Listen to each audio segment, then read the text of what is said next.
বিরক্ত করবো, ডিস্টার্ব করবো। একজন হচ্ছে দেবাশিস চক্রবর্তী, আর আরেকজন হচ্ছে সুভদ্রা রায়।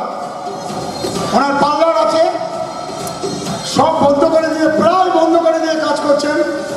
ট্রাভেল ফান্ড, কার ফান্ড, হাউস ফান্ড, এই তিনজনই কিন্তু, দুজনই কিন্তু এই তিনটে ফান্ডই পাচ্ছেন মোদিকেয়ার থেকে। একটা জোরে হাততালিও। আমি সুভদ্রা ম্যাডামকে 2 মিনিট কিছু বলার জন্য অনুরোধ জানাচ্ছি। Good Modicare morning. Good Modicare morning. খুব ভালো লাগে বনগা আসতে। বনগার সবাই যেন সবসময় টক টক করে ফুটছে, তো ওদের কাছ থেকে অনেক কিছু শেখার থাকে। আর সুব্রত স্যার আজকে বাঁদরের গল্পটা শোনালেন। একসময় আমার ওই বাঁদরের মতনই অবস্থা ছিল, কিন্তু এখন খাঁচার মধ্যে হাতটা ঢুকিয়েছি, কিন্তু বাদামটাকে ফেলে হাতটা বের করে নিয়েছি স্যার, কাজু পাবো বলে। দুটো পার্লার ছিল, একটা আমি বন্ধ করে দিয়েছি। সত্যি কলকাতায় আমার নামতলায় খুব ভালো জায়গা ছিল, কষ্ট হয়েছে, খুব কষ্ট হয়েছে, কিন্তু তবুও আরও বড় কিছুর আশায় সেটা বন্ধ করে দিয়েছি। আর শ্রীরামপুরেরটা এখন প্রায় থাকি না, আমি বেরিয়ে পড়ছি। নিশ্চয়ই আরও বড় সাকসেস আমার জন্য অপেক্ষা করছে। Thank you. সুভদ্রা ম্যাডাম এ মাসের শেষে বুক করছেন মোদিকেয়ারের কারফান থেকে, সামনের মাসে গাড়ি নিচ্ছেন। Big hands Subhadra madam. Debashis already Tata ডিকশন মোদিকেয়ারের কারফান থেকে নিয়ে নিয়েছে। একটা বিগ হ্যান্ডস দেবাশিস। দেবাশিসের মুখ থেকে 2 মিনিট কিছু শুনি, আলাদা করে। একটু আগেও কথা বলেছে, কিন্তু 2 minute as a presidential director ওর মুখ থেকে শুনি।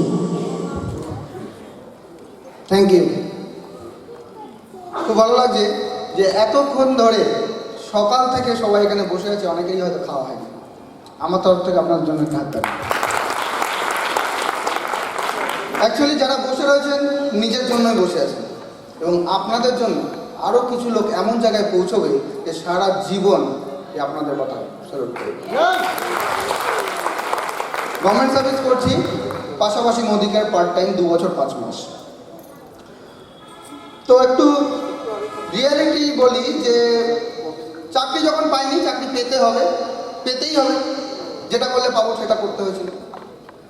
চাকরি পাওয়া থেকে এই পর্যন্ত 2010 থেকে আমি চাকরি করছি, 10,000 টাকা স্যালারি পেয়েছি। 2 বছর 5 মাস মোদিকেয়ার ফার্স্ট মান্থ ইনকাম 100 টাকা ঢোকেনি। Last month 2,08,454। রিজাইন দিতে গেছিলাম কালকে। 2 মাস আগে ভারওয়ালি অ্যানাউন্স করেছিলাম যে আমি আর চাকরি করবো না। এই জটির মাথা খারাপ, পাগল হয়ে গেছে, কিন্তু বোঝা যায়। কালকে অফিস গেছি, গিয়ে রিজাইন লেটার লিখে জমা দিয়েছি, বলে এভাবে রিজাইন দেওয়া যায় না।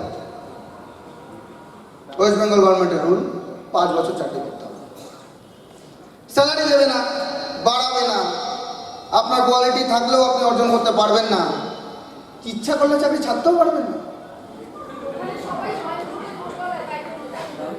বুঝতে পারছেন? চাকরি পাওয়া কষ্ট, চাকরি ছাড়াও কষ্ট। আর কতটা কষ্ট সেটা বোঝা যায় আজকে মোদিকেয়ারে আছি তাই। মোদিকেয়ারে যত প্রবলেম, কজনের প্রবলেম হয় বিজনেস করতে?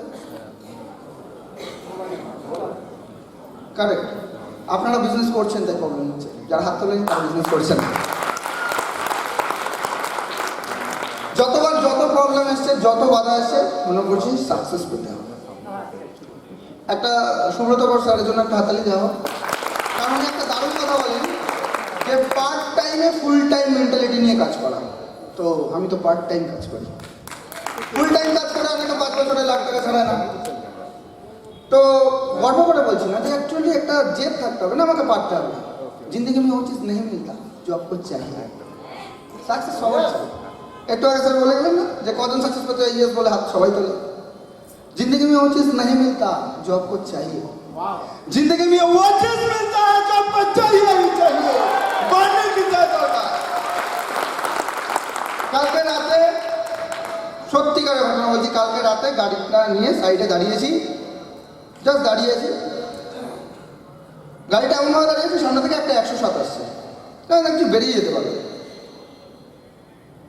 তো ভাবছিলাম অনেক কিছু, তার মধ্যে দিয়ে গাড়িটা যখন বেরোলো সামনেটা একটু টাচ করে গেল, পেছনটা বুঝলাম হালকা লেগেছে। তারপরে দেখলাম স্ট্যান্ডটা গাড়ি ইচ্ছে করে বেশি করে লাগিয়ে গেল, মানে গাড়ির পেছনটা পুরো বুঝলাম বুঝলাম যে স্ক্র্যাচ হয়ে গেছে, একটুও খারাপ লাগেনি, কারণ ও তো সারা জীবন ওইটাই করবে। আর আমার আজ টাটা নেক্সনটা খুব তাড়াতাড়ি মার্সিডিজ বেঞ্চ হতে চলে। যত বাধা আসছে না, যে একটা কিছু মানে মনে ইচ্ছা আছে একটা কিছু করব, এবং সেটা আমি করতে পারছি না রাইট নাও। প্রথমত করাটা টাফ, আর দ্বিতীয়ত সাইডের আরও অনেক কিছু প্রবলেম। যত বেশি প্রবলেম ক্রিয়েট হবে তত নিজেকে শক্ত করছি, পারতেই হবে, have to do. চ্যালেঞ্জ নিবি না সালা। সাকসেস চাই, কাজ করতে রাজি, চাকরি করে না। আজ পর্যন্ত কোনো চাকরি আছে যে 8-10 ঘন্টা করে রেগুলার চাকরি না করলে স্যালারিটা ব্যাংকে ঢোকে? Yes or no? চাকরি আজকে পেলে 10-15 হাজার টাকা মাইনে, কালকে থেকে 9টা-5টা ডিউটি করছেন, আর মোদিকারে জয়েন করার পরে বলছেন একটু ভাবি প্রোডাক্টটা তুলবো কিনা, তারপর একটু ভাবি কার কাছে যাব, খুঁজে পাচ্ছেন। सक्सेस চাই, इतने आसानी से नहीं मिलेगा।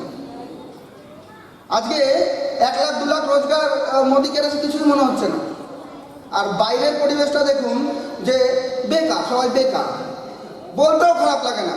আজকের দিনে বেকার থাকা অসম্ভব যদি কেউ কাজ করে। আজকে আপনার সামনে রাস্তা রয়েছে খোলা, আপনি করবেন না মোদিকে? না, আমার ভালো লাগে না লোক পটানো। আর কার কি করতে ভালো লাগে? হাউস ওয়াইফদের প্রতিদিন রান্না করতে ভালো লাগে, অফিস প্রতিদিন ধাক্কা খেতে খেতে যেতে ভালো লাগে, দোকানে সকাল থেকে রাত প্রতিদিন থাকতে ভালো লাগে। মোদিকে আর ভালো লাগলেও করুন, না লাগলেও করুন, পয়সা মিলতা है, পয়সা মিলতা है। আজকে শুধু পয়সাই মেলে না, সম্মান, রেসপেক্ট, আজকে ফরেন ট্যুর, গাড়ি বাড়ি, কি চাই আর? ভালোবাসা, মেন্টালিটি, গ্রুমিং, এভরিথিং, সব কিছু পাবেন এখানে। এভরিথিং যেটা ভাবছেন সেটাই পাবেন, যা ভাবছেন তার থেকে বেশি পাবেন। তার জন্য ভাবনাটাকে বড় করুন। আর যত বেশি প্রবলেম হচ্ছে, একটাই জিনিস শপথ নিন, যেটা টার্গেট নিয়েছি, একবার চয়েস করে নিয়েছি, সেটা তো হাসিল করেই ছাড়বো। Are you ready? এক্সাইটেড?